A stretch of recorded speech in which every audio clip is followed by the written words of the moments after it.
Hi, everybody.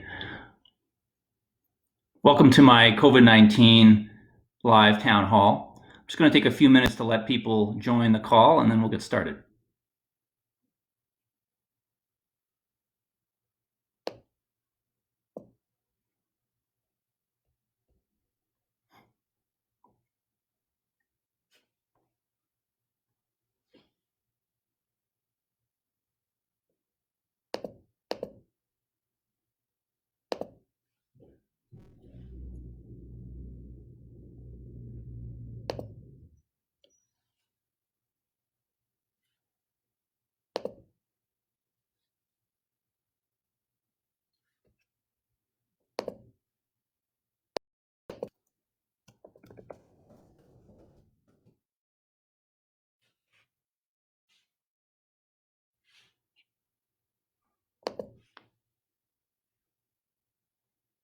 All right, well, hello, everybody. Why don't we get started? It's 7 o'clock. My name is Yvan Baker. I'm your Member of Parliament here in Etobicoke Centre, and this is my live COVID-19 town hall. As we fight the COVID-19 pandemic, there are a number of responsibilities that I see members of Parliament having. There's a number of things that I see as my responsibilities as your Member of Parliament.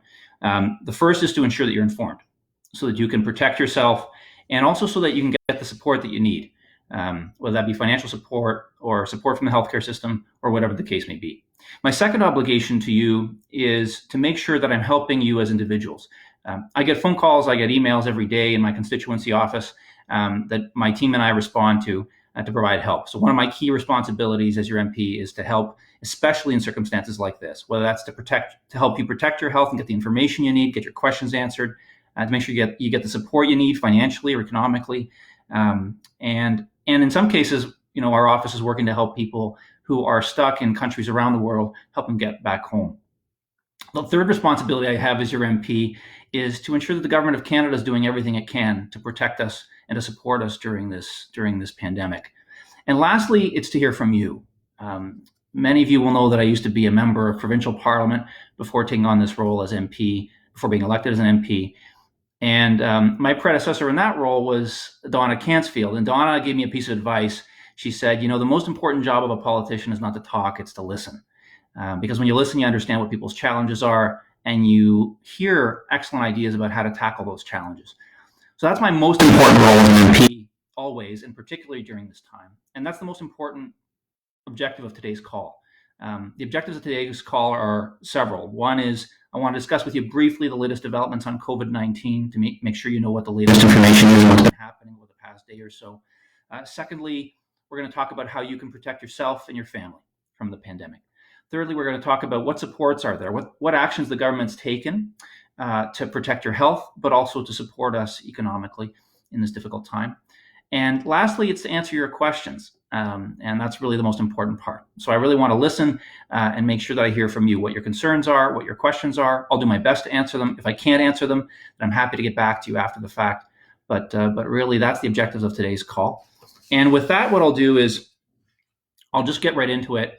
I'll talk briefly about some of the latest developments, some of the steps that government is taking, and then we'll go right into questions. And what I'll do with questions is I'll just take them from the message board that some of you have started commenting on there. So if you have a question, once we start the question period, just put your question in the comment box, and I'll answer it the best I can. For those of you whose questions I can't take, because I'll do the best I can to take as many as I can. For those I don't get to, please email my office, yvan.baker@parl.gc.ca. I'm going to ask Matt Samilewski, one of my staff who's online, to post that email address there. Please email me, my staff, and I will get back to you as soon as we possibly can if there's anything that we didn't cover in this town hall or that you want to follow up on. So the latest developments on the pandemic. Right now in Canada, there are 1,739 confirmed cases. There are 588 confirmed cases in Ontario as of today. The most recent sort of announcements from the Prime Minister, from the Government of Canada, once again today, just as yesterday, the Prime Minister in his morning update asked people to practice social distancing, to practice those healthy behaviors that we've all heard about. We're seeing the vast majority of people doing just that, but there's a small handful who aren't, and this is really concerning because it poses a risk to all our health when people don't do that. Most recently, the Prime Minister had a call, this is last night, with the premiers of all the provinces to discuss COVID-19.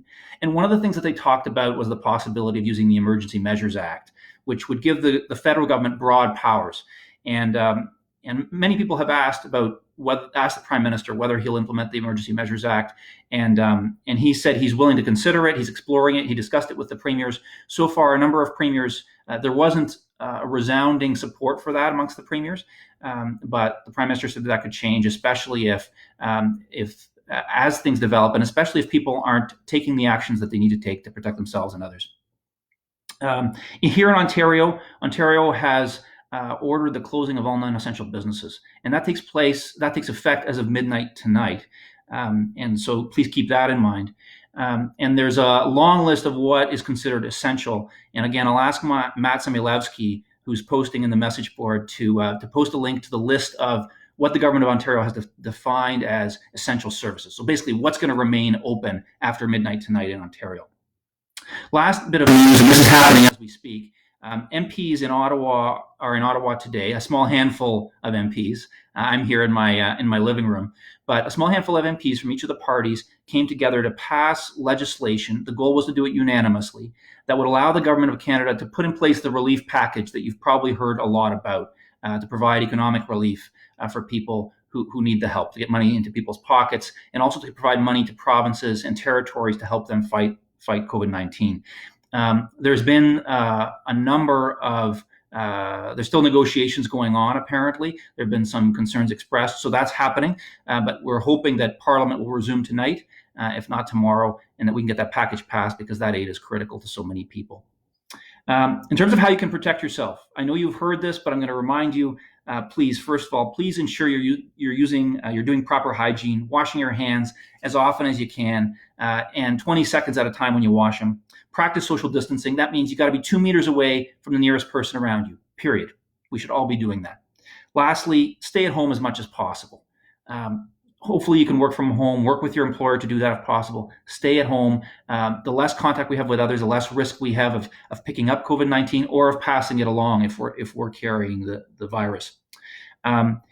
Self-isolate immediately for 14 days if you've been traveling outside of Canada. If you've been traveling outside of Canada, don't go to the grocery store, don't go to visit your family, go home and stay there for 14 days. And also self-isolate for 14 days if you've come into contact with someone who you know has been diagnosed with COVID-19. If you have symptoms, or if you think you have symptoms, first thing you do is try the self-assessment tool. The Government of Canada Public Health just came out with the self-assessment tool. I'll ask Matt to post a link to that as well. But that's a great way to check, first off, if the symptoms that you're feeling are likely to be consistent with COVID-19. If you have symptoms, call Telehealth Ontario or call your doctor or public health and to let them know you have it. Take their instructions as to what to do and self-isolate right away. A few things the government's doing, and I'll be very brief, and then I'll take questions from those of you who are online. First off, to protect our health, the government's done a number of things. I won't list them all. Most importantly is a $1 billion package to be spent in a number of different categories. The key ones are $500 million to support provinces and territories. So that funding is critical, obviously, so provinces and territories have the resources they need to do what they need to do. $275 million to support vaccine and countermeasure research. $50 million to ensure frontline healthcare workers, so doctors, nurses, et cetera, have the protective equipment they need to remain safe. And also, we're providing $192 million to the development of vaccines and treatments for COVID-19. So these are some of the investments that are being made. You may have heard in the news as well that we have shortages. We have shortages in some of the equipment that we need, that personal protective equipment that healthcare workers need, gowns, masks, et cetera. And so the government's supporting those in Canada who manufacture those goods to help them ramp up production, but also encouraging other manufacturers to get into that, to the production of those goods, and the government's willing to invest and support them to transition to that. So it's sort of all hands on deck so we can get the equipment that we need for people, especially for our healthcare workers, to treat those who have COVID-19. A lot of people are struggling in Etobicoke Centre and across Canada as a result of businesses having to shut down or reduce their operations. There's a number of steps being taken. There's income supports for families. So They're waiving, for those who qualify for employment insurance sickness benefits, they're waiving the waiting period for those. Enhancing the work sharing program. That's a program that if a business has to downsize and they need to reduce the hours that an employee works, so an employee is getting paid less than they were before, they can still receive some EI payments to complement the pay they're getting from their company. So it's good for the business and it's good for the worker because they can keep working partially but also receive EI. That's called work sharing. We've extended the terms of that, basically made it a lot easier to get for a longer period of time. There's a lot of people, though, who don't qualify for employment insurance. The government's brought in the emergency care benefit. That's a $10 billion package. It adds up to $900 every 2 weeks, so $450 a week for those, again, not qualifying for employment insurance, who have to stay home, who could be working but have to stay home because they're sick or they're caring for a sick family member. And then there's also something called the emergency support benefit. This is for people who are unemployed or facing unemployment, but who don't qualify for employment insurance, which would normally kick in and support those who need that help. This is something that's out there. It's $5 billion package. That's also going to be available very soon in the next couple of weeks. In early April, it'll be available. We're increasing the Canada Child benefit. That's going to affect 3.5 million families by $300 per child. And we're doing a top up through the GST tax credit. So that's going to be double the maximum credit, and that's going to affect 12 million families in Canada. That's an additional $400 for individuals and $600 for couples. We're also deferring some of the payments that we can, that people have to make, like on taxes, for example. So we're extending the tax filing deadline to June 1st, but we're also allowing Canadians to not pay any taxes, any income taxes, that is, owing until August 31st. So basically, so you have more money in your pocket for a longer period of time. And also we've worked with the banks to get them to defer mortgages. Basically, if the Minister of Finance has worked with the banks to work with them to persuade them, and they've agreed to do this, to allow people to not make payments on their mortgages for 6 months. So you need to approach your bank and make that arrangement with them. It'll depend on your specific circumstances, but that's the and the last thing is deferring payments on student loans. So this will so those of you out there who have student loans, federal student loans, you don't have to make any payments on those for 6 months. And my understanding is the provincial government followed suit. The government of Ontario followed suit with a similar program. So that's good news for students and recent graduates, especially recent graduates. There's a number of supports for business. I won't go into them all. I want to go to questions, but they involve also working with the banks to extend more credit to businesses so businesses can survive because so many are struggling. Cutting interest rates.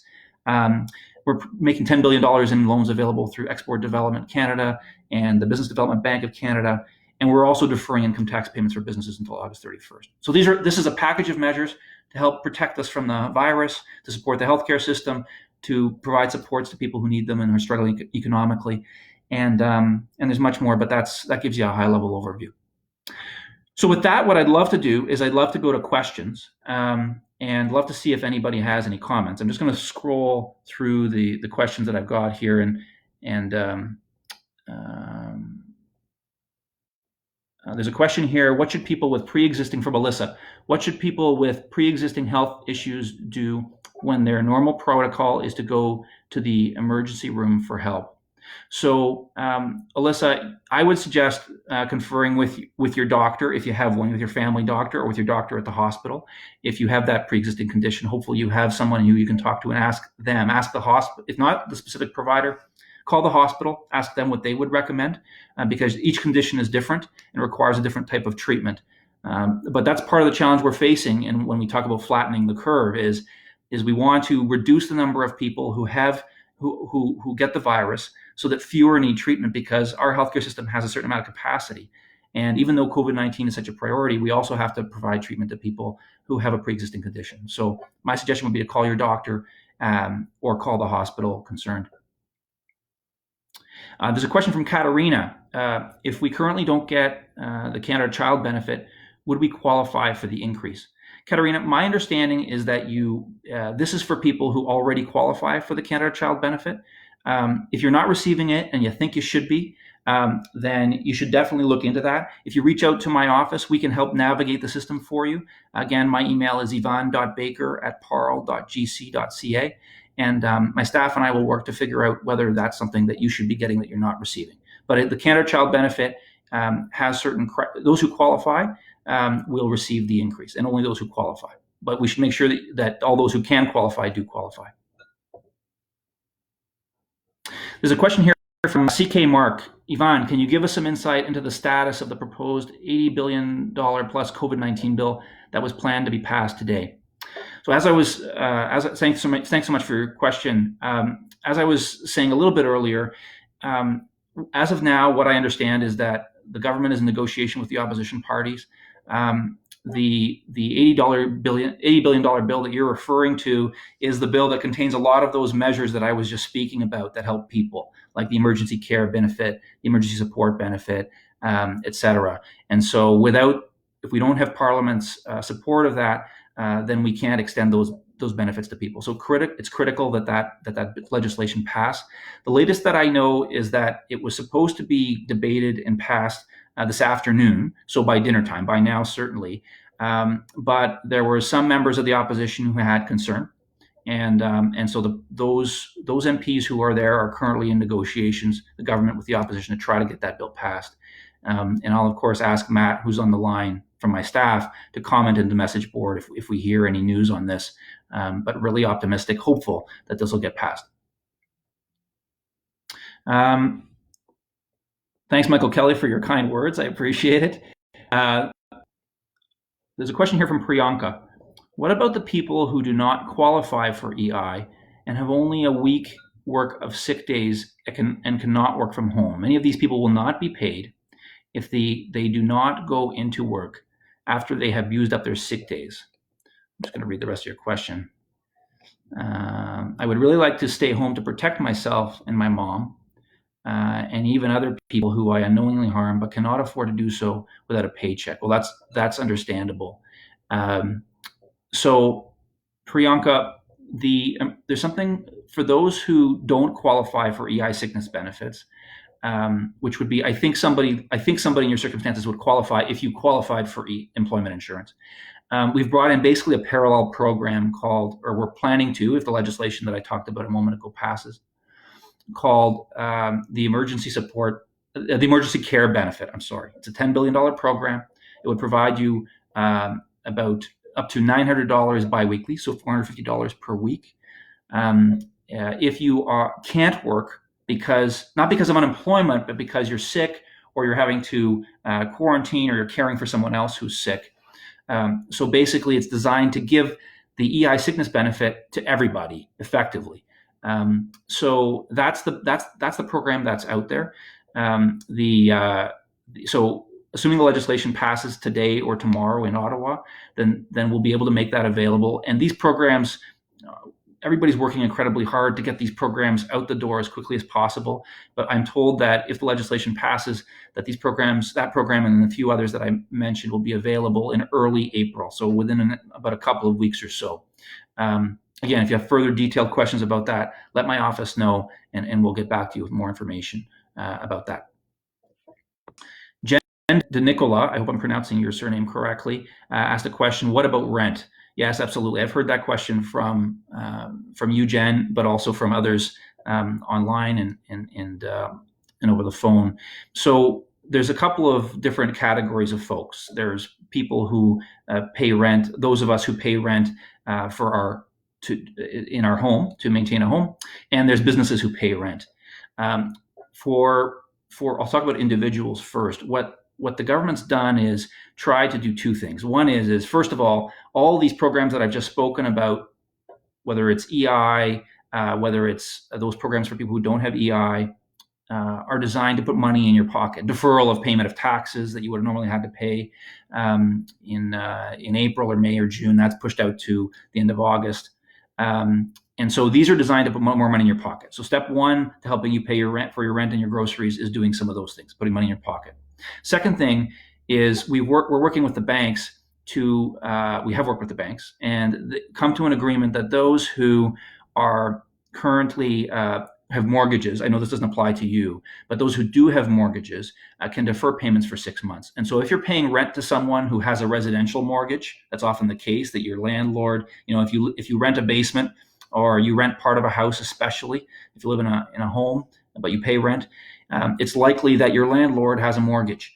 And so what we've arranged for is for your landlord in that particular instance to be able to defer payments on their mortgage. And the goal is that they would pass some of that along or if not all of it, to the or certainly the rent portion to the tenant. So the goal is to help landlords give tenants some relief.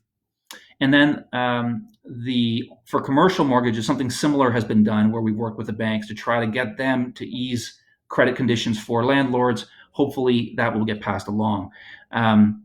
Those are some of the steps that I've been taking. So putting money in your pocket and then working with the banks to give mortgage relief to those people who own properties so they can pass it along to tenants. There's also provincial legislation that protects renters. So it's very, very difficult in Ontario to evict someone for non-payment of rent, especially under these circumstances.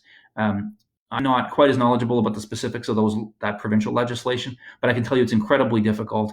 And so those are some of the things that are being done. Those are some of the protections that are in place. But again, my personal view is we need to continue to do more in this area, and so I'll keep fighting for that. But those are the things that have been done so far for renters. Leslie's question, Leslie Donaldson-Reed. The question is, I don't understand why the province says we have enough supplies when hospitals are rationing supplies to staff, begging the public for protective supplies, and at least one hospital no longer isolating patients with the antibiotic-resistant superbugs, MRSA, and VRE. How is the federal government holding the province accountable for the information they share? How can the public be protected if the healthcare industry is not? Thanks, Leslie, for the question. So this is very concerning, of course, what you're sharing. And I would say this. I would say that there's a number of things being done. I know that the federal government and the provinces are working hand in hand to make sure that the equipment, the medications that are needed, whether that be ventilators to treat people with COVID-19, whether that be gowns, whether that be masks, and the other equipment that's needed for hospitals is being manufactured, is being sourced, is being provided to those places where it's needed most. I know that work is happening. An example of what the federal government is doing, to answer your question directly, is you may have read about this in the news a little bit. The Prime Minister has reached out to manufacturers, not just manufacturers who already make the gowns and the masks that are needed by hospitals and the other equipment, but to other manufacturers. And the government set aside funding to help companies who manufacture other things to transition to that type of manufacturing. And some of those companies have started to do that. We've also provided funding and support to help those companies who already do manufacture these goods in Canada produce more. So those are some of the steps that the federal government is taking. And then I know that we're working with provincial governments to get that into the hands of provincial governments as quickly as we possibly can. I know that we don't have as much of that equipment as we want, and I know that in many cases hospitals are having to prioritize. Where we're doing our best to get that equipment into the hands of the people who need it most, and especially our healthcare providers. Marcus De Domenico. Marcus, thanks so much for joining the call. Marcus De Domenico is is a school trustee at the Catholic School Board here in Etobicoke Centre, and it's great to have you on the call, Marcus. I'm going to read off your questions. One, will there be enough government staff to process EI claims quickly? Time is critical. I understand the system was swamped last week. And question number two, when will the benefit top-ups of CCB and GST occur and be in people's hands? Great questions, Marcus. So will there be enough government staff to process EI claims quickly? Time is critical. So the answer is that right now, one of the things that's happening, the federal government's working on, is hiring staff, frankly, to process all these claims. So people at Service Canada, people who are employed to provide the service that you're talking about at the EI service, those things are being done right now. And so the second thing that's happening is all the programs that I've been talking about, whether they be EI or for those who don't qualify for EI, one of the things you'll see is they've been designed in such a way to try to get money to people's hands as quickly as possible. So I'll try to pull up an example here that I think would be helpful. So, for example, if you were going to be applying for some of the programs I talked about, for example, the emergency care benefit. So that's like it's like an EI sickness benefit for those who don't qualify for EI. That's going to be done through through the Canada Revenue Agency, and you'll be able to access it on your Canada Revenue Agency My Account portal, and you'll also be able to call a toll-free number And so you'll be able to do it online, so staff won't be required, for example, in that particular case. It'll just be an online quick attestation that you'll have to fill in, basically indicating that you are sick, that you're caring for someone who's sick, and you're not able to work as a result, and the money will flow. That's an example. But in short, Marcus, your concern is well-founded. We're doing our best to up the capacity, but we're also doing our best to make sure all these services can be provided online. And the website for employment insurance is canada.ca/EI. So go online there, and if you feel that the programs that we're not able to get to that you're not able to access the information you need or apply or get the money in your hands as quickly as you should, call my office, email my office, Yvan.baker@parl.gc.ca. We'll follow up and we'll do all we can to help. But Marcus, that's a priority, and we're doing our best to keep up with the demand. Just for perspective, over 1 million people applied for employment insurance last week alone, and normally it's in the tens of thousands. So you get a sense of how quickly we're having to ramp up capacity. Your second question was, when will the benefit top-ups of CCB and GST occur and in people's hands? So I'm going to take a look here at the latest information that I have on that. From just working from, let me see if I have it here. If I don't, I may have to get back to you, Marcus, on the specifics of the timing. Most of the programs that I talked about are going to be in early April. The CCB payment, I believe, will be available. You know what? We'll have to get back to you. I'll ask Matthew Samulevsky, who's on the line, to text in the answer to your question about exactly when it'll be available. Most of the programs will be early April, but I don't want to give you the wrong information on that. The GST should come when you file your taxes.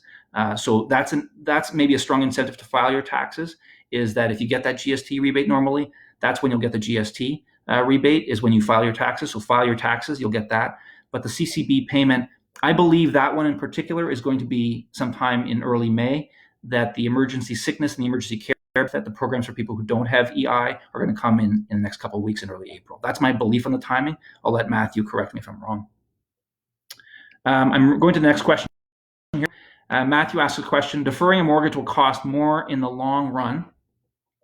Will the Prime Minister freeze rent and mortgages for Canadians during this time? So, Matthew, I will take that back, your suggestion. Deferring a mortgage will cost more in the long run. The deferral of a mortgage, I'm not sure what you mean by that, Matthew, to be honest. The goal of deferring a mortgage payment is basically asking the Canadian banks to provide more flexibility to those who borrow from them. What we've done is we've to support the banks, to make sure they continue to be solvent, because that's critical to our economy, is the central bank has lowered interest rates and provided liquidity, which basically means increase the supply of money in the market, so the banks have more to lend. The federal government has restricted the restrictions that a little bit, loosen the restrictions around banks to allow them to lend more money, so they have the flexibility to do that. And so that to me is probably not nearly as costly as freezing rents. The challenge with freezing rents is one of the challenges we have to be conscious of is that some landlords have mortgages, and so if you freeze rents without freezing the mortgages, then the landlords then go insolvent, and that becomes a problem because they can't pay. They won't be able to pay their bills. And I see. And your question was, can you freeze rent and mortgages for Canadians at the same time?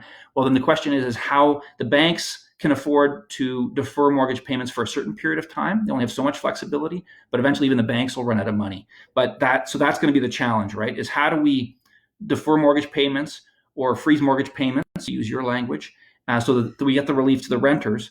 But we need to make sure that the banks are still solvent and can continue to operate, because we're relying on them to provide loans and credit to individuals and businesses who need the money right now.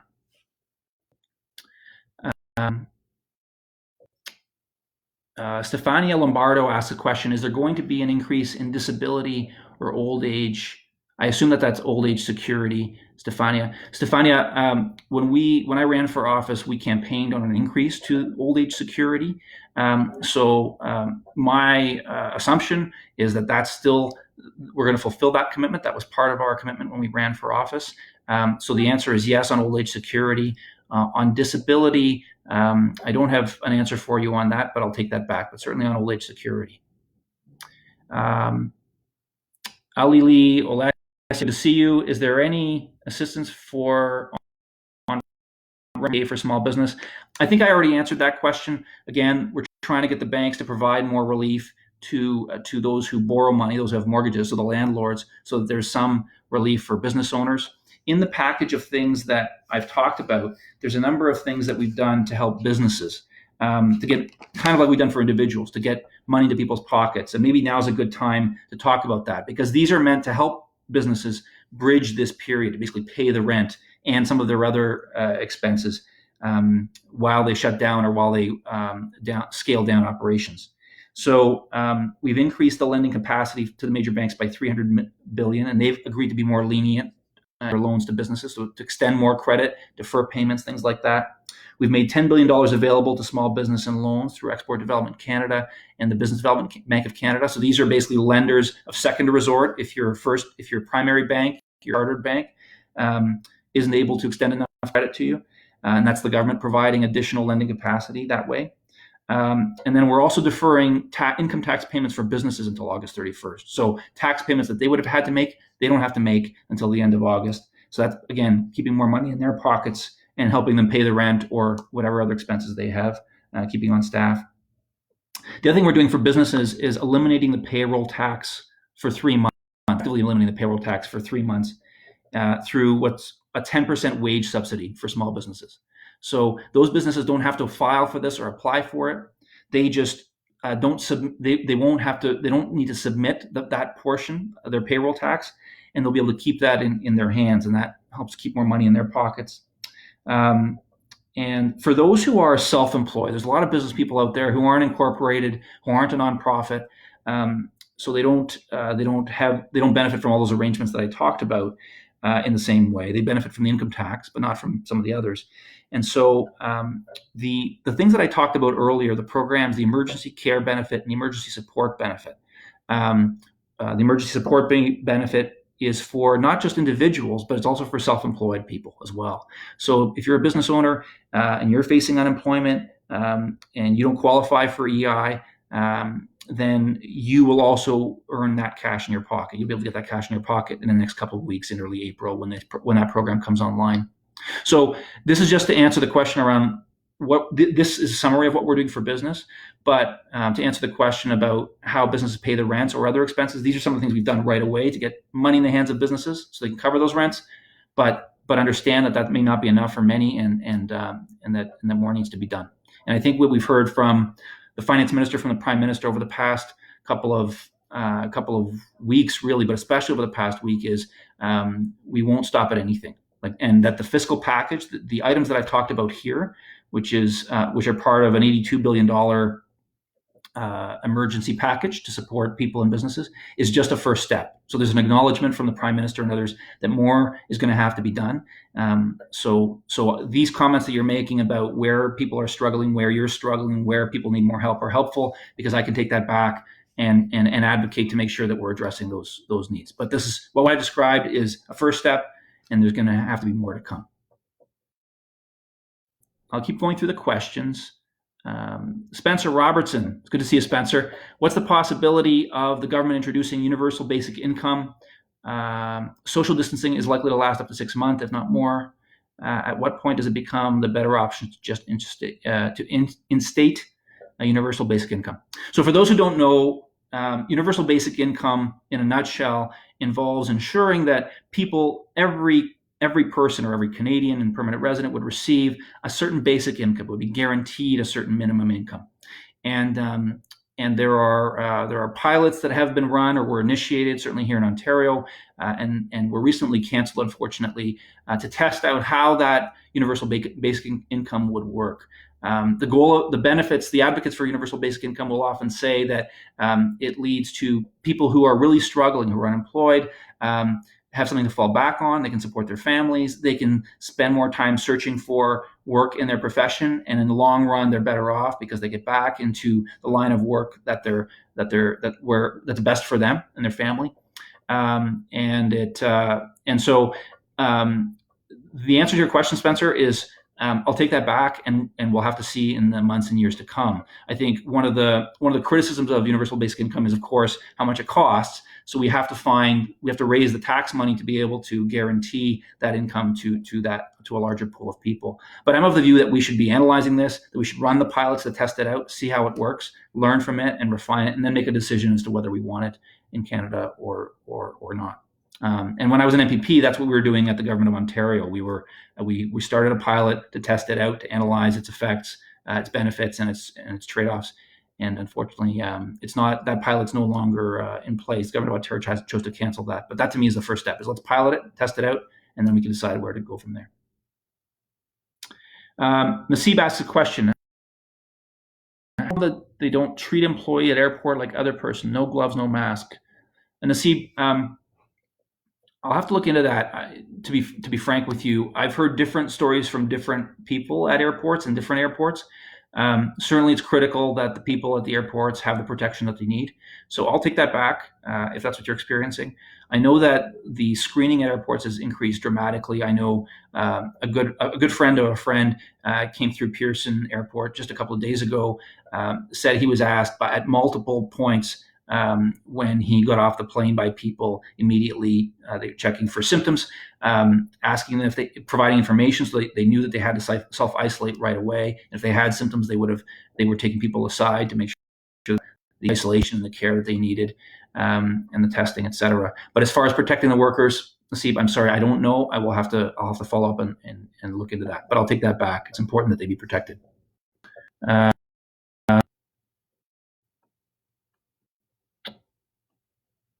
AXA, Naveed, great to see you, AXA. Thanks for joining the call. What is the government doing to help students during this time? That's a great question. So probably the most important thing that we're doing for students is the deferral of student loans. So, and after the federal government, after the Prime Minister announced this, I believe it was last week, but a week and a half ago, then the provincial government of Ontario followed suit. So what that means is students who have loans will not have to make payments for 6 months. As far as other supports for students, I would say that if you're a student and you're also working, you probably wouldn't qualify for employment insurance, but if you had an income, you'd qualify for the emergency support benefit. That's the program that the Prime Minister, one of the programs the Prime Minister announced. I've talked about it a few times on this town hall, that would provide money in the hands of people, students, adults, seniors, people of any age, who are facing unemployment right now. And it's going to be very easy and quick to get the money. You'll just provide an online attestation of what's happening, and the money will flow. So those are the two key things that I would say we're doing for students. But welcome your feedback if more is needed and where that help is needed, AXA. The other thing I would say is that it's really important to remember that the government's first focus with the economic package and the economic support that I've been talking about has been to help those people whose income, whose livelihood has been impacted by COVID-19. And so that's what you've seen. That's why you've seen us target the $82 billion package be targeted primarily at workers, people who are facing unemployment or who can't work because of sickness, or at businesses who are struggling.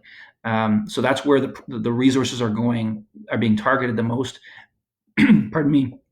But AXA, thank you very much for your leadership in general on student issues. It's great to have you on the call, and please let me know if there's more that we can be doing to help students. Chayanika asks, what about the self-employed? Will they get assistance of any kind at all? Yeah, absolutely. So I mentioned it briefly earlier. I'll touch on it again just to be clear. The self-employed, people who aren't incorporated, who don't have a business, are still entitled to receive those benefits that I talked about that are available to workers or to individuals. So whether you earn income as a self-employed person or whether you earned it as an employee at a company, if you don't qualify for employment insurance, which if you're self-employed, you probably don't, then you qualify for the emergency care benefit. So that basically means if you can't continue working because you're caring for $900 every 2 weeks, and the emergency support benefit, That's basically if you've had to stop working, if you had to shutter your business, you can't work, you're not earning income anymore. There's a $5 billion package of income support for those people. So whether you're self-employed or whether you're employed at a company, and you're facing unemployment, there's aid available for you, either through EI or some of these programs I've talked about. Moving on to the question here. There's a lot of questions. These are great questions, so thank you. And I apologize if I don't get to everybody's question. I'm doing my best. If I don't answer it on this call, please send me an email, yvan.baker@parle.gc.ca. I will also say that if you'd like to get regular updates from me on what's happening, what the government's doing, please send me an email, yvan.baker@parle.gc.ca. Let me know if you want to be a newsletter. We'll add you to the emails. I send out regular updates, and also I post regular updates on this Facebook page. So follow this Facebook account, Yvan Baker MP, and also follow me on Instagram and Twitter. I'm constantly tweeting what's happening, posting on Instagram regularly about what's happening. So follow me on Facebook, Twitter, Instagram, and also let me know if you want to be added to your email list. We'll make sure you're getting the information on an ongoing basis as well. Ken Gale asks, I understand the LCBO will be closing on 1 day per week. Is there a plan to ask the grocery stores to close, maybe on to give employees a chance to put their feet up with their families? Outside workers, non-employees could work with existing employees to restock the shelves while the stores are closed. I mean, I think that's it's really creative idea. I think I don't have an answer for what the grocery stores are going to do. Obviously, each grocery store and each grocery chain is going to handle things differently. There isn't a plan to ask, to my knowledge, ask the grocery stores to close. I think in part because we've asked people to purchase enough food that they can isolate at home for 2 weeks if they need to, and so we need to continue stocking the shelves. But maybe there's the capacity to do that once people have had a chance to stock their shelves. But keeping the stores open will be something that I know a lot of people will want to see. So we'll have to balance the need to give to ensure the stores are open with the need to give that reprieve that you're talking about. I know some grocery stores have hired staff to deal with that, to give their employees a break. I know some grocery stores have actually increased the pay of their workers as well. So I think your solutions are creative. What I'll do is we'll note that down and maybe pass that along to some of the folks that we know at the various grocery chains. But to my knowledge, at this point, there's no plan to ask grocery stores to close. While we're on grocery stores, I will say to those of you out there, if you're going to the grocery store and you're buy what you need. But the grocery chains have all assured us that they've got their supply chains are intact, that they can provide the food and essentials that we need. So please don't hoard things. Several days ago, especially here in Etobicoke Center at Humbertown near Royal York and Dundas, I went into the grocery store and there was very little on the shelf. And so please buy just what you need. We've been assured that the food will be available in the grocery stores as we go forward. The other thing I will say is that when we talk about the Canada-U.S. border closure, one of the reasons that we've continued to allow, even though we've closed the Canada-U.S. border to non-essential travel, we've kept it open for essential travel, and part of the reason is so we can keep those grocery store shelves stocked, because so much of our food comes from the U.S. and from south of the border. I'm just going to scroll down here, see who else has a question. Michael Kelly, great to see you on the line, Michael. Thanks for joining. Is there any discussion going on at the federal level, other levels of government, regarding ensuring occasional teachers and other occasional education workers receive any form of compensation outside of EI, especially if the school closures extend for several months? That's a great question, Michael. I don't know. At this point, all I know about are the programs that I've talked about, employment insurance, which is there for people, and I suspect teachers qualify for employment insurance, and then the programs the federal government's brought in or has announced that would provide help to those who don't receive employment insurance. But I don't know that there's anything additional for teachers at this time. So that's my best answer to your question. But that's more, the provincial government would have to be the one to do that, presumably.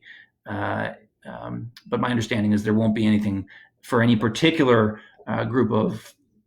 for any particular sector, or any group of employees, to my knowledge. Lois asks, a son living in Vietnam, he and his wife have been taken into quarantine. Will he have an opportunity to get out once he is free? He is also with his wife. Lois, I would suggest send me an email, tell me the details of the situation that your son is dealing with. I'm really sorry for what you're dealing with. And I'll try to get you an answer. If a person, as of the current time, all Canadians and permanent residents are entitled to come home if they can make travel arrangements. And of course, there's a lot of people who can't make those travel arrangements.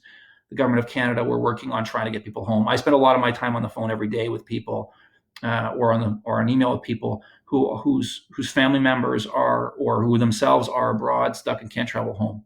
But that said, if your son comes out of quarantine and is healthy, then being healthy, when he needs to be able to demonstrate that to the people at the airport in Vietnam. And if he's able to get a flight, then he should be able to come home. But he needs to be healthy to be able to do that. Somebody who shows any kind of symptoms will not be allowed to board a flight to Canada.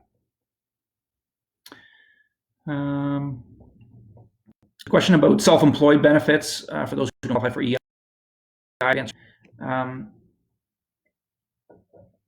Brian Hurley asks,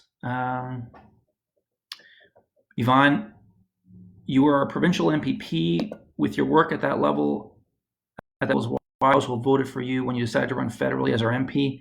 I'm sure with your term as MPP, you would have a little more knowledge with regards to tenant rights in Ontario. Not all renters live in someone's basement. There are those who reside in complexes with the property management who run these buildings. Those who are in financial stress at this moment, will those people be assured of either assistance or at least cannot lose their?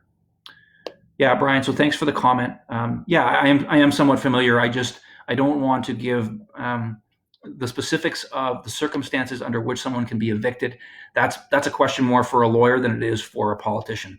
And I wouldn't want to state anything that was incorrect about the specifics of those laws and how they apply to different people. But I'm incredibly sensitive, of course, to the challenge that renters are facing. I was just pointing out some of the things that have been done that apply to some renters. You're right. Some renters are in large buildings with large institutional landlords, and those, as you point out, and there's no question that we need to do more to help those renters. And I think I've already said that on this town hall, Brian. So please don't get me wrong. I'm not saying more doesn't need to be done. I was just explaining what has been done to help that applies to some of the renters. But what has been done for people like you, or for people who are in the circumstances that you're talking about, who have who live in a larger complex or who rent from a larger landlord, is the things that I've talked about: getting money in your pocket as soon as possible. So if you don't qualify for employment insurance, you'll get it through the emergency care benefit or the emergency support benefit. You'll get the Canada Child benefit bump and increase. You'll get a GST rebate. Your income taxes don't have to be paid for 6 months. These are just the immediate steps. And like I said, this is just the first step. The Prime Minister has been clear this is just a first step, but these are the things to get in your pocket, if not immediately, then over the next few weeks, so that you can meet those rent payments. So that's what we're trying to do to help people who are renting. In addition to that, for those who are renting from smaller landlords who have mortgages, the mortgage deferral for them could be additionally helpful. That's all I was saying, Brian. Okay.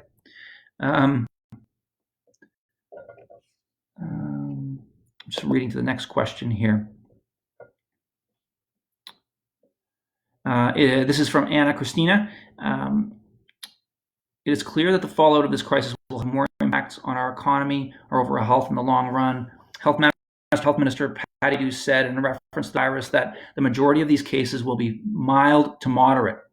The hysteria is becoming more of a problem than the virus itself. What are the clear timelines for quarantine to be lifted and get people back to work? Let's take care of those that are sick with this virus and allow others to make choices of their own. Those that don't feel comfortable can still self-quarantine. Thanks for your question, Anna Christina. One of the challenges we face is that this is a virus that can't be detected easily. It can't be detected easily because the incubation period is so long.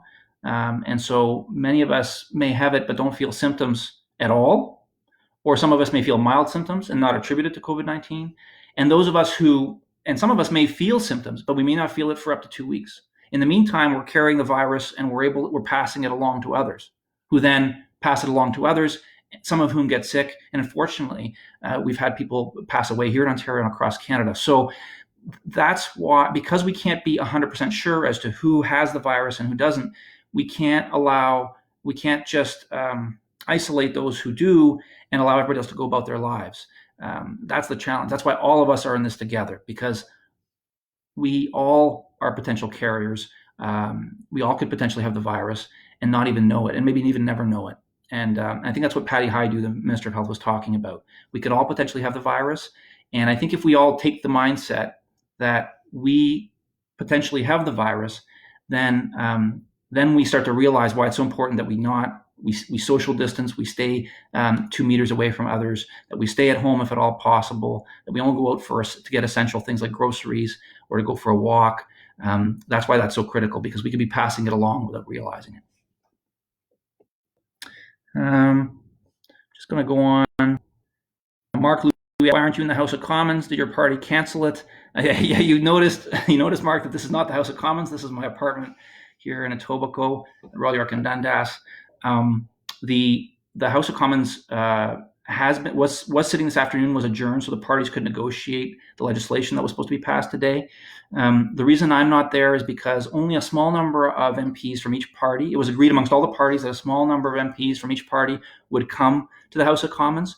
The purpose of that would be, first of all, to ensure that the MPs can social distance, that they're able to practice that in the House of Commons, but also because many MPs have to travel to get to Ottawa. Many of them have to get on flights to get to Ottawa. And so the MPs that are there, to my understanding, the vast majority of them are ones who can drive into the House of Commons and then drive back to their riding, so those who are closer by. And that ensures that they're not having to get on airplanes and risk acquiring the virus or contaminating or passing the virus along to others. So that's why there's a small number of MPs there. That's why I'm not there. A guy says, hi, Yvan, I have a friend who's stuck in Mexico. He's been living in Canada since his 20s and is 65, retired teacher, lived in Canada all his life. Dad is American, mom is Canadian. He has landed immigrant status and is eligible for citizenship. He's been refused to board in Mexico. Can you help? If you could send me an email at yvan.baker@parle.gc.ca, we'll look into that case and we'll see if anything can be done. Okay, my staff and I will do everything we can. And that goes for any of you who are on this town hall, who have a specific situation where you or a family member are stuck abroad, can't get back. Let me know, contact me. I'll do everything I can. We have been over the past few days. We've been successful in advocating for some of our constituents and in making sure also that the Ministry of Foreign Affairs, that the Government of Canada knows where people are and who they are and what their needs are, to try to make sure that they can start arranging some of those charter flights where possible, or working with airlines to arrange for flights to come to Canada. We've seen flights take off from Morocco, flights leave for Peru. These are some of the flights that have been arranged with the help of some of the airlines, the Canadian airlines, but also by the Government of Canada in cases where countries were not allowing Canadians to leave, or countries that have closed their airspace and put in other restrictions because of COVID-19. So we're doing all we can to help people get back home. The Government of Canada is, and my staff and I are here to help as well. Okay. Walter Maximiu, thank you. Thank you for your kind note, Walter. It's great to have you on. Faria, thank you for being on. Great to see you here as well. The question that Faria asks are, what about the homeowner and mortgage payment? Who's gonna manage? Not sure if I fully understand your question, but what about the homeowner? And so if you're a homeowner and you have a mortgage, you should be able to go to your bank and get a deferral. The Government of Canada has arranged with the banks and arranged with them that your mortgage payments can be deferred for up to 6 months. So you don't have to pay any mortgage, any principal or interest for 6 months. So go see your bank. That has to be arranged with your bank. Don't just stop paying your mortgage. But if you do that, you should be able to get that deferral of 6 months for you. Barbara Farr, Barbara, good to see you on the town hall as well. Thank you for being here. We struggle with our daughter who suffers from bipolar, getting the services with the social distancing. She can't get to DBT classes or programs, which impacts our family. Where do we get more help with mental health, as we can't go to the hospital? Barbara, that's a great question. So I'm really, really sorry for what you're dealing with, Barbara. What I would say to you is, why don't you contact my office and we'll see what we can do. We may have to work with our other levels of government as well, who provide some of those services or fund some of those services, see if we can get those services, arrange some services for you. We'll need to do some research on that, but I'll do everything I can.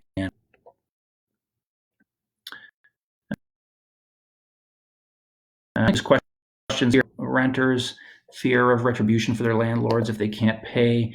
What protection can the government put in place to ensure renters aren't punished by landlords in the coming months if they can't afford to pay rent on April 1st? So again, there was a question about this earlier, and I know it's on a lot of people's minds, understandably. So if you are a renter and the first thing that I will say is that the federal government's doing a bunch of things to get money in your pocket quickly. That's the first step. And I've talked about a lot of those things on this call, so I won't repeat those things. But if you need a list of those things, we can send them to you. Just let me know, and we'll send that information out to you by email. As far as, in addition to getting money in your pocket, what can renters do? Look, if you're not able to pay the rent, and you can't pay the rent, it is very difficult, virtually impossible for landlords to evict tenants for non-payment, especially under these circumstances. So you'd want to. I mean, I'd urge you to pay your rent, but if you can't pay your rent, I think it's highly unlikely that you're going to be evicted anytime soon, because landlords have to go through a process to be able to do that, and they need to get approval to do that, and that's very difficult to do in Ontario under normal circumstances, and particularly difficult under these circumstances. So that's my quick answer to that. But like I said earlier, each case is different under the law, and so you may want to consult with a lawyer or somebody about that if you can, or just reach out to my office and we'll get you some guidance on what happens. But in a high level, it's very difficult to evict a tenant in Ontario for non-payment. Matt Campbell. Matt, it's good to see you here. Can you explain the difference between the emergency care benefit and the emergency relief benefit? As a part-time worker currently laid off due to shutdowns, which benefit would an individual qualify for? So there's the emergency care benefit is similar to the EI sickness benefit. It's for those people who don't qualify for EI and have a job but are too sick to work or are caring for someone so they can't work. The emergency support benefit is the other program you're alluding to, and that's one for people who are facing unemployment. That's the one that you pursue if you don't qualify for EI. And so that one should be available in early April, I'm told, in the next couple of weeks. And it'll be apparently it'll be a very quick online application, and then the money will flow right away. So should be a quick, you'll be able to get access to that money quickly. But that's the program that I would recommend, given what you described to me. I'm going to keep all the questions there.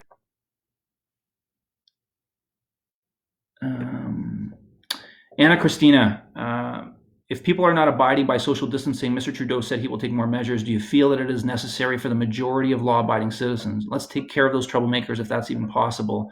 We should have better measures in place for this. I understand that the health and safety of Canadians is important, but at what cost the majority of Canadians? Anna Christina, I mean, you've identified, I think, one of the challenges that Mr. Trudeau and the government of Canada is facing right now, which is, how do we, if we take more stringent measures, then this applies to everybody, and so we want to really, and so we'd like to avoid going that route. We'd like to avoid restricting people's freedom of movement in any way, and restrict what they can do every day. But to be able, frankly, those measures, the Emergency Act is there to help people to help the government of Canada, to enact measures under circumstances like this where large numbers of people aren't abiding by the rules. So I think that what I would say is, I think what we're asking all Canadians to do is to abide by the guidance they've been given. Stay at home, practice social distancing, wash your hands regularly, go out only for those essentials that you need, or for a walk, but always be at least 2 meters away from anyone else. That's what we're asking people to do, and hopefully we won't have to resort to those greater measures. And hopefully those people who aren't abiding by it will start abiding by it.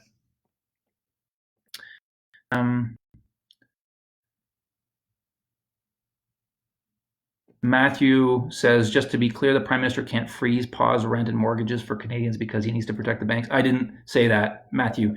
What I said was that we just need to make sure that we get as much help to people as possible. And I said that one of the things that we need to do is make sure that the banks continue to be solvent, so they continue to extend those loans. That's all I was saying. The rent is the jurisdiction of the provinces in Canada, and so rental payments are actually something that the province of Ontario would have to do, or other provinces, depending on where you are. But no, Matthew, that's not what I was saying. Sarah Tran, Could you shed any light on what the government is doing to assist hospital systems in providing personal protective equipment, PPE, such as masks and gloves? Thank you for your forthcoming answer. So, Sarah, I did allude to this a little bit earlier in the town hall. There are a number of the federal government's coordinating with provincial governments to get that equipment, to order and manufacture that equipment. You may have heard an announcement where the federal government's actually asking companies who don't currently manufacture that equipment to manufacture it if they can, and the federal government's willing to provide funding and support to help them retrofit and change their operations to do that. We're also, those companies that currently manufacture that, we're helping them to do more, to scale up basically and produce more. And then we're coordinating with the provinces to make sure that that equipment's getting out to where it's needed most, to our healthcare workers. So that's what the federal government's doing, and we're coordinating with the provinces to do that collaboratively. So we'll keep working on that. I know that there isn't enough of that equipment out there, and the government's working hard to get there.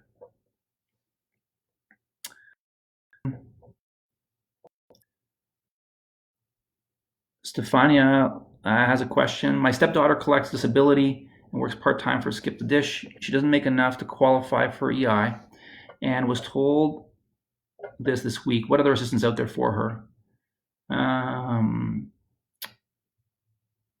So there's two questions there. I'll tackle that one first, Stefania, and I'll go to the second one. He doesn't make enough to qualify for EI and was told that this week. So what's out for her? I'm sorry, she doesn't make enough to qualify for EI. So the assistance for her is what's called the emergency. There's a number of things.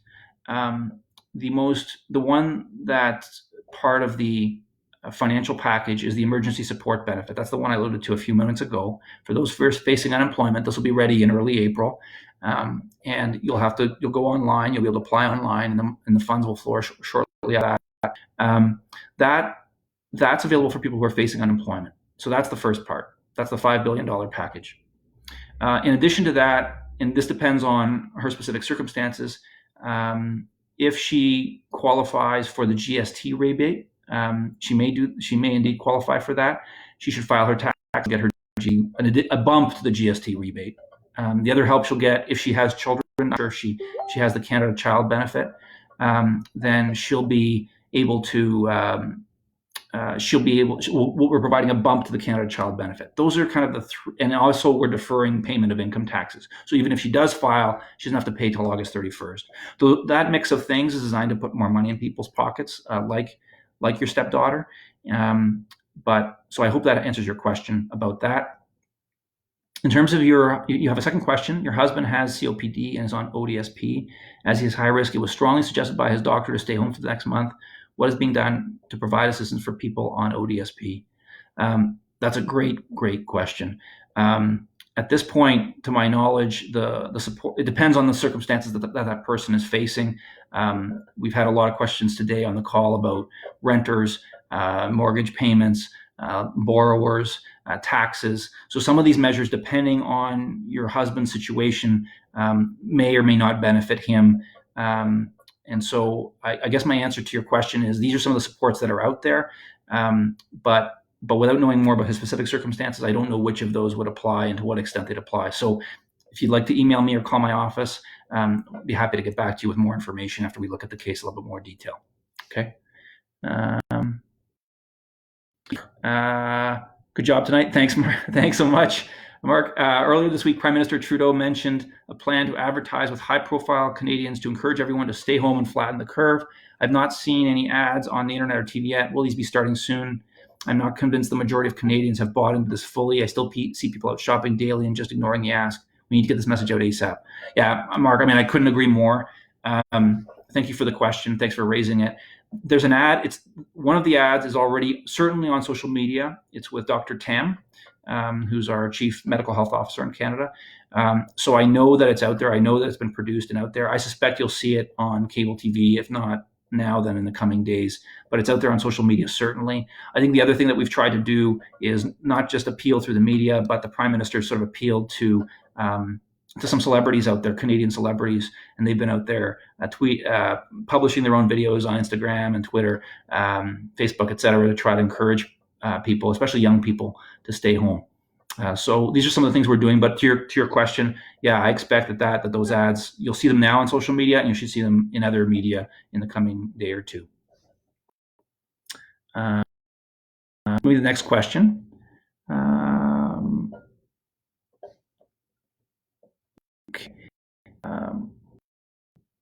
Keith asks, what can be done to enforce self-isolation and social distancing? Keith, I mean, this is along the lines of some of the questions that the other questions have been asked very recently on the town hall. It's a good question. First thing we can do is really just do the thing and educate them about why it's important. And that's what some of those ads are for that Mark was asking about, that I was just alluding to.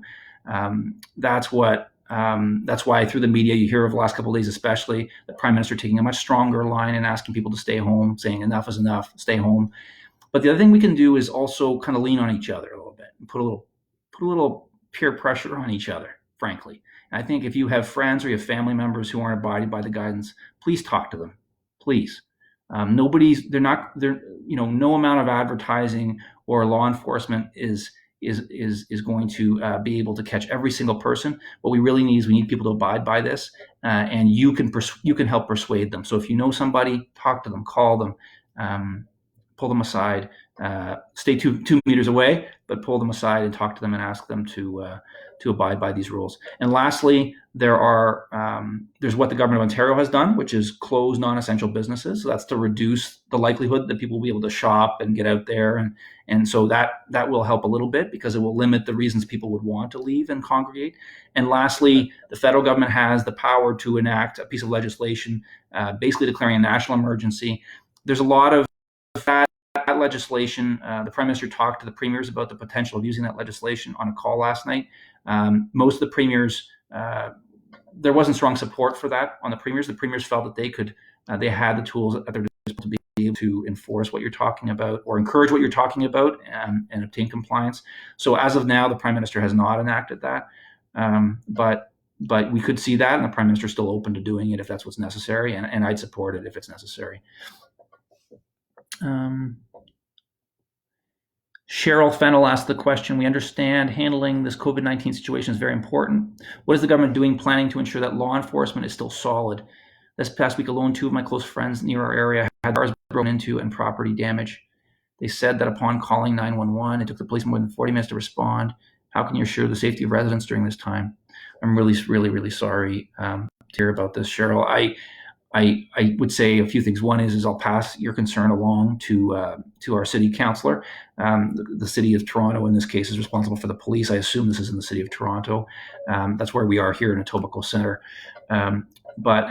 But what I would also say is, and I'll have to follow up with him to see what the city is doing to ensure that they're there. I don't know if this had anything to do with COVID-19 or if this had more to do with heavy caseload for other reasons. But I'll look into it. We need to make sure that the police are able to provide the protection and support that we need.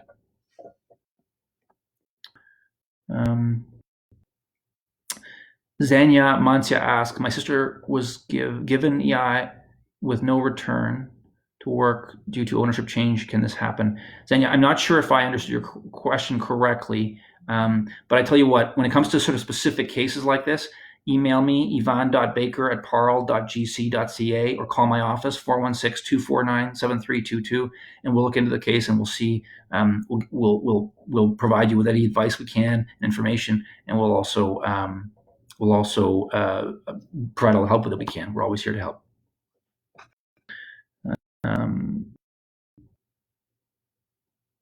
Hi, Yvan. This is Keith Canavet. I hope I'm pronouncing that right, Keith. Hi, Yvan. Thanks for doing this town hall. Given Wuhan, Hubei saw a very, very strict lockdown that lasted months in order to get ahead of this, what makes the government confident the ask of Canadians to socially distance, etc., will be enough? I'm optimistic that it'll be enough, but it may not be. We've seen people not abiding by it, Keith, so we may have to do more. If people don't abide by it, I support doing more. I know the Prime Minister's indicated that he's willing to go further if people don't do what's necessary.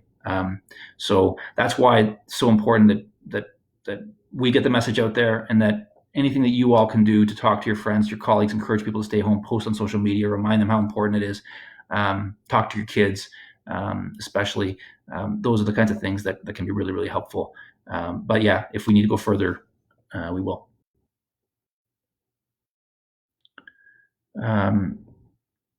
Jeff Sawchuk, my wife asked the question, my wife and I were charged by an airline to change our flight back to Canada. Will the government reimburse people?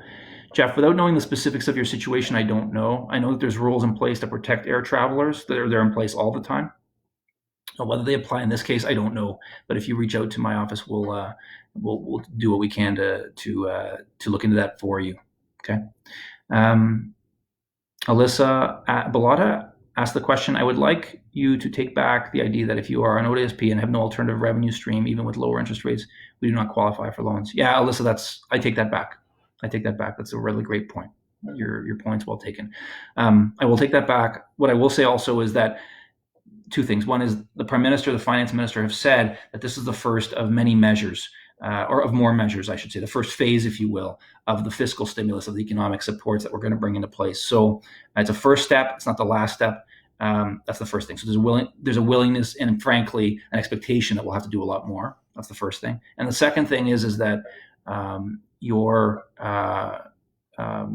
that the focus of this package that I've been talking about throughout this town hall has been an economic package of supports, has been really on helping those whose income has been impacted directly by COVID-19.